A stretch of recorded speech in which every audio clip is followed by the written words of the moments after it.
चलिए स्टार्ट करते question number 53। Question क्या बोलता है? A man weighing of 100 newton stands on a middle rung of a ladder whose weight can be neglected. ठीक है, एक लैडर है जिसका वेट क्या बोल रहा है, नेग्लेक्ट कर रहे हैं, जिसपे उनको क्या बता रहा है, एक इंसान है जिसका वेट कितना लग रहा है 100 न्यूटन, जो कि मिडिल पे खड़ा हुआ है। ठीक है, the end A rest on the ground against a stop and the end B, ठीक है, rest on the corner of the wall as shown. मतलब ये एंड ए है जो ग्राउंड पे है और ये एंड बी क्या है, वॉल से सपोर्ट है। ठीक है, the reactions at A and B, अपने को क्या करना है, रिएक्शन निकालना है ए और बी पॉइंट पे। Neglect the friction between the ladder the ground and the ladder and the wall. ठीक है, मतलब क्या है, फ्रिक्शन अपन को नेग्लेक्ट करना किसके बीच में, लैडर और ग्राउंड के बीच में, लैडर और ग्राउंड के बीच में, और लैडर और वॉल के बीच में। ठीक है, अगर फ्री बॉडी डायग्राम बनाऊं तो क्या होगा,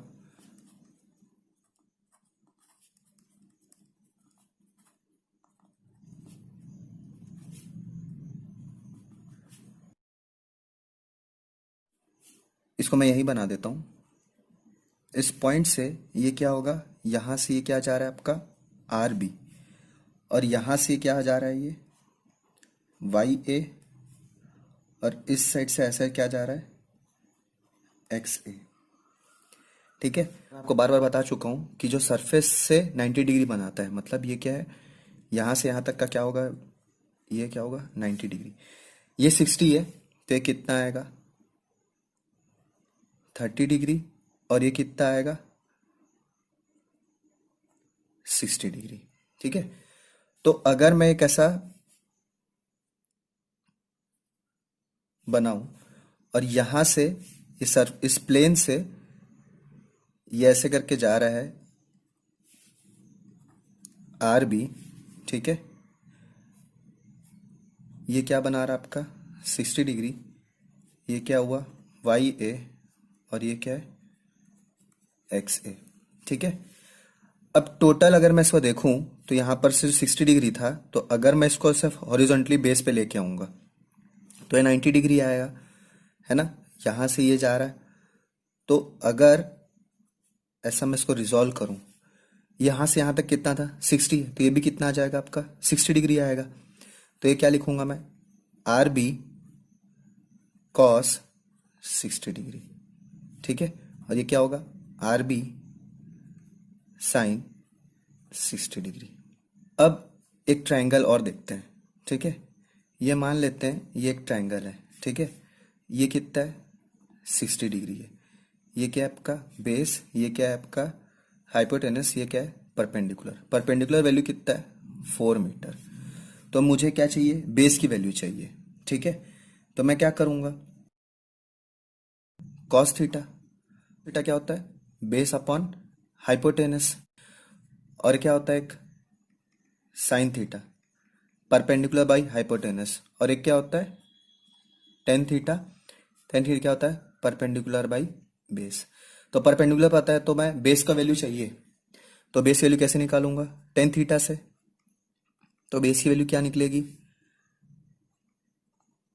10 60 डिग्री इंटू 4,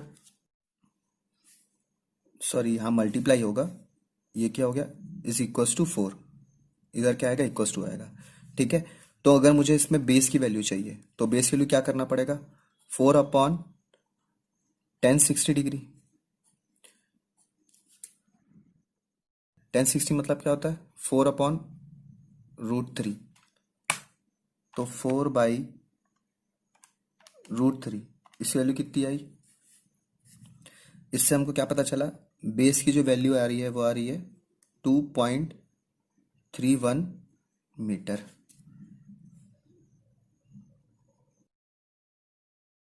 अब मुझे बेस पता चल गया, अब मुझे क्या चाहिए हाइपोटेनस की वैल्यू चाहिए, तो मैं सीधा क्या लगा सकता हूँ साइन थीटा लगा सकता हूँ। साइन थीटा क्या हो गया परपेंडिकुलर अपॉन हाइपोटेनस, हाइपोटेनस की वैल्यू चाहिए, तो हाइपोटेनस का वैल्यू क्या हुआ पी अपॉन साइन 60 डिग्री। ठीक है, पी कितना है 4 अपॉन साइन 60 डिग्री,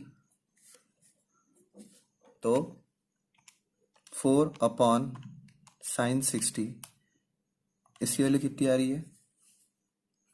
h की वैल्यू आई 4.62 मीटर।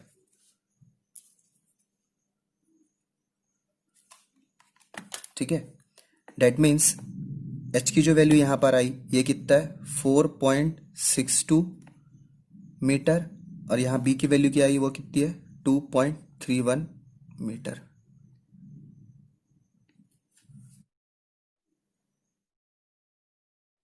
देखिए, अब मुझे क्या करना है? रिएक्शन निकालना है आर ए और आर बी का। ठीक है, तो मैं क्या लेता हूँ? मूवमेंट लेता हूँ यहाँ पर ए पॉइंट पे। तो मैं मूवमेंट ले रहा हूँ ए पॉइंट पे एंटी क्लॉकवाइज पॉजिटिव। यहाँ मूवमेंट लूंगा तो ये दोनों अननोन गायब हो जाएंगे। ये कैसे जा रहा है? R B. देखिए, आर बी फोर्स है, परपेंडिकुलर 90 डिग्री पे होता है, तो ये 90 डिग्री बन रहा है, तो टोटल ये डिस्टेंस चाहिए, तो टोटल लेंथ कितना निकला? 4.62। ठीक है, ये अपोजिट डायरेक्शन पे जा रहा है, क्या लिख सकते? 100 इंटू, अगर मैं इसका डिस्टेंस पूछूं तो देखिए, ये सिमिलर ट्रायंगल की मदद से अगर मैं इसका हाइट निकाल रहा हूं तो ये इसका जस्ट हाफ ही होगा। ठीक है, तो ये इसका बेस अगर कितना है? 2.31, तो इसका क्या आएगा? 2.31 डिवाइड बाई 2 कितना आया? 1.155। ठीक है, तो अब इसको सॉल्व करूं तो क्या आ रहा है आरबी की value? RB is equal to क्या आ रहा है? 100 इंटू 1.155 अपॉन 4.62। ठीक है, तो अगर मैं इसको सॉल्व करूं तो कितना है? 100 इंटू 1.155 अपॉन 4.62, वैल्यू कितनी आ रही है? 25। तो इसकी वैल्यू कितनी आई? 25 न्यूटन। तो आरबी की वैल्यू कितनी आई? 25 न्यूटन। ठीक है, अब क्या करना है? अब मैं सीधा सिग्मा एफ वाई लगाता हूं। ठीक है,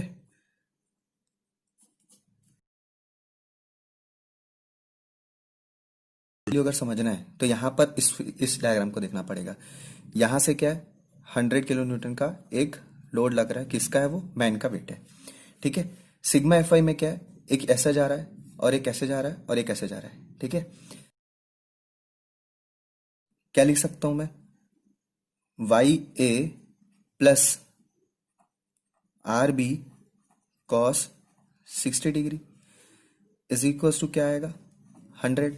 ठीक है, तो इससे मैं वाई ए की वैल्यू निकाल सकता हूं। क्या लिख सकता हूं? 100 माइनस 25 कॉस 60 डिग्री। तो वैल्यू कितनी आ रही है? 25 कॉस 60। ठीक है, 100 माइनस वैल्यू कितनी आ रही है? 87.5 न्यूटन। ठीक है, तो वाई ए की वैल्यू कितनी आई? 87.5 Newton.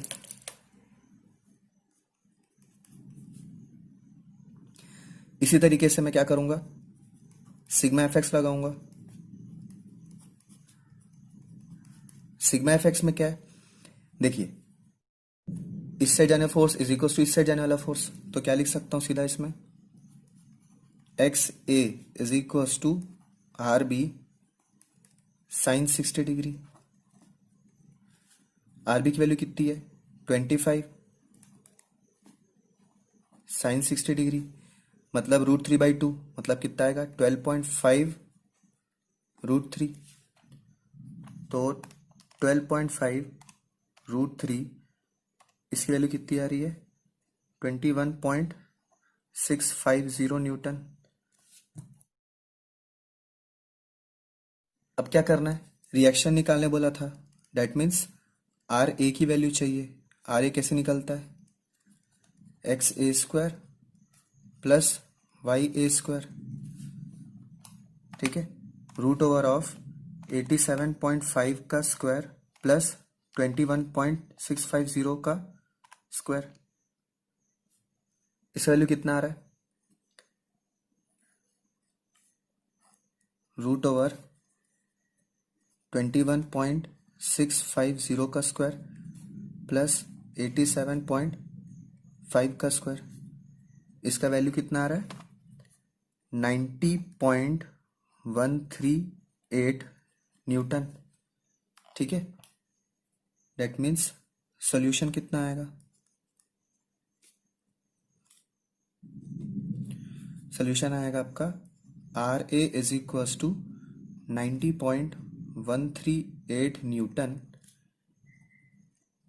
And R B is equals to 25 Newton.